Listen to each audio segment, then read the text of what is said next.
Professor Rocco is assigning his class a group video project that is due in 1 week. Your video has to be creative. It will be no less than 10 minutes. It will be no more than 15. You will upload it to YouTube. It is your responsibility to make sure that it is uploaded to YouTube.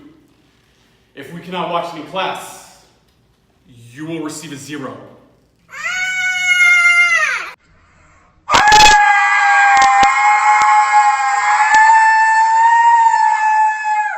Situations like this could cause anyone to feel some kind of stress. According to Google, stress is a state of mental or emotional strain or tension resulting from adverse or very demanding circumstances. The National College Health Assessment states that 46.3% of all undergraduate students feel trauma or overwhelmed in regard to their academics. We are going to explain how to manage this stress. Projects are stressful for many reasons. Many people suffer atychiphobia or have the fear of failing, which makes it harder and sometimes impossible to get things done because the idea of being wrong or failing is too overwhelming. It's important to stay organized, manage your time well, and stay focused so that the chance of mistakes is less likely. And fear not, even if you do fail, life will go on. Oh my god, it's so impossible. I don't know what to do. What's up, Brett? Hi. Oh my god, I have a project, a big project, and I don't know what to do. It's so much work and it takes a lot of stress on me. I don't know. You know, Andrea Brody says there's 3 steps to managing project stress. First, you break down the project into smaller manageable tasks, then number each task in order of priority. If it's necessary, delegate some of the responsibilities to other team members. You'll have a neat and orderly roadmap, all in one place, and that makes it an overwhelming project much more manageable. Good work takes time. Give yourself the appropriate amount of time for each task so you can thoughtfully consider the strategy and implement carefully. It is also really important to pad your schedule. Things usually take longer than we originally planned, so instead of feeling pressured by giving yourself too much on too tight of a deadline, factor in some extra time. Does the thought of going to another meeting make you want to run and hide? It doesn't have to. Start a culture of having productively run meetings at your organization. Each meeting should have an agenda, including a time schedule, that attendees receive in advance. Everyone can come prepared to have productive discussions that produce solutions by the meeting's end. Check in with attendees before concluding the meeting to make sure they are clear on the next steps. Then keep them accountable and follow through. Working with other people can be stressful. You never know how your group members are going to act, and it can be very difficult to find a time to plan a group meeting that works with every member's schedule. The University of Southern California's official research guideline suggests getting comfortable with your group members.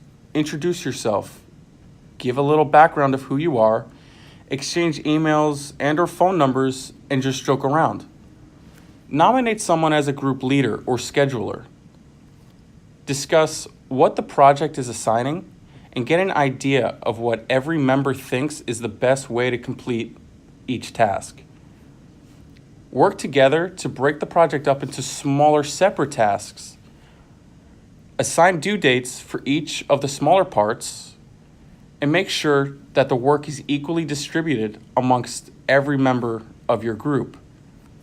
Keep in touch, regularly check in with other group members, leave enough time for every piece to be brought together, and then meet in person just one last time so that the resulting project can be reviewed by every member of your group.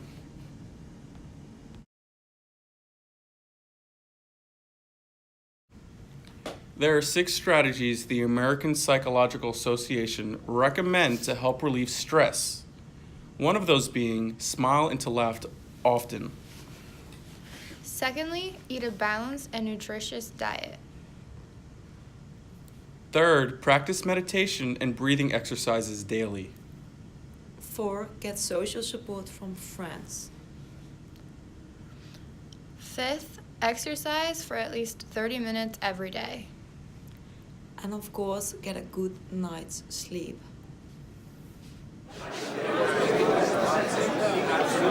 Ladies and gentlemen,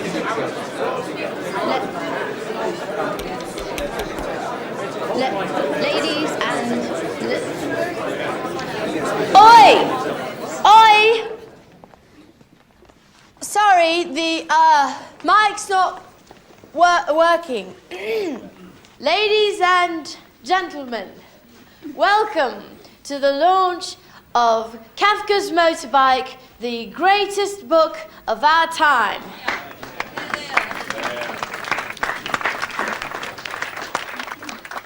Obviously, except for your books, Mr. Rushdie, which are also very good. And Lord Archer, yours aren't bad either. Anyway, what I mean is, welcome, ladies and gentlemen. Thank you for coming to the launch of one of the top 30 books of our time. Anyway, at least. And here to introduce it properly is the man we all call Tits Pervert. Mr. Tits Pervert. Mr. Tits Pervert. Fitzherbert.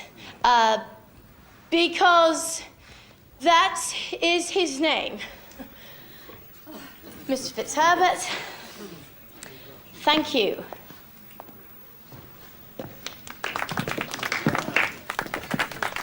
Thank you, Brenda.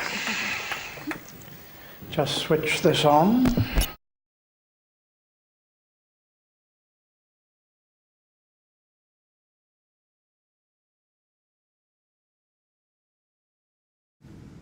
"74% of people say they have a fear of public speaking. Dr. Craig Shawshuck from the University of Washington School of Medicine has a few tips for managing the stress of public speaking. First is to get organized.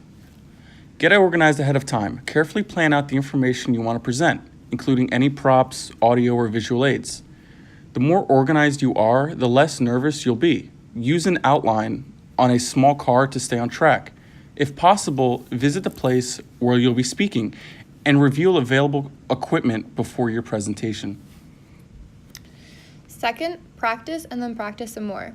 Practice your complete presentation several times. Do it for some people you're comfortable with and ask for feedback. It may also be helpful to practice with a few people with whom you're less familiar.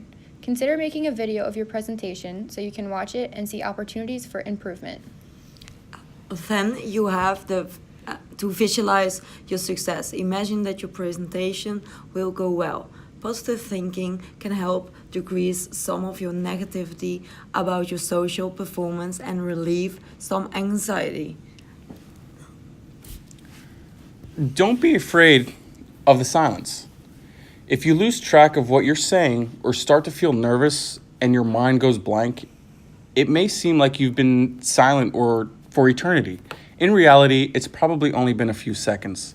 Even if it's longer, it's likely your audience won't mind a pause to consider what you've been saying. Just take a few slow, deep breaths. Then lastly, recognize your success. After your speech or presentation, give yourself a pat on the back. It may not have been perfect, but chances are you're far more critical of yourself than your audience is. See if any of your specific worries actually occurred. Everyone makes mistakes. Look at any mistakes you made as an opportunity to improve your skills. So I'm here at the Monmouth University Counseling and Psychological Services here with Chris, who is a licensed professional counselor, and I'm going to ask him a few questions on stress management. So the first question I wanted to ask you is, what would your definition or the department's definition of stress be? So for me, I'm working with students, it's however they define it. So I can go to the Diagnostic Statistics Manual and talk about clinical stress, but for me, stress and anxiety is anything that's causing a student any kind of uncomfortable or distressing feelings, interrupting how they're thinking, acting, or behaving. And I take it from their point of view, even if it doesn't meet the clinical diagnosis, but then try to work with them to address some of the concerns. Okay, all right. The second question I had was, how do you prevent a situation from getting too stressful to manage? So since stress and anxiety are natural in all of our lives, self-care is really important. So exercise, eating well, staying properly hydrated are Good. really great ways to help safeguard against too much stress or too much anxiety. Okay. And so the last question I have, really it's a personal question, if you don't mind, is what was the most stressful situation you faced so far at work, and how did you handle it? So one of the most stressful things, I had a student attempt suicide on campus, and so I was involved right after he was found and working with him to get him connected to emergency psychiatric services. So go down to the hospital, having mobile response, medical stabilization. So during that that main process, I was in kind of emergency mode. Okay. After that, that's when the anxiety kind of really hit. So that's where going for a walk, petting my dog, doing some of that self-care thing was really critical. So it's not just what I preach, but it's also kind of what I try to practice to Okay. kind of help shut down that emergency response piece. Awesome. All right. Well, hey, thank you very much. Thank you for all your time. Thanks for watching this horrendous mess that was our video project. It wasn't that bad.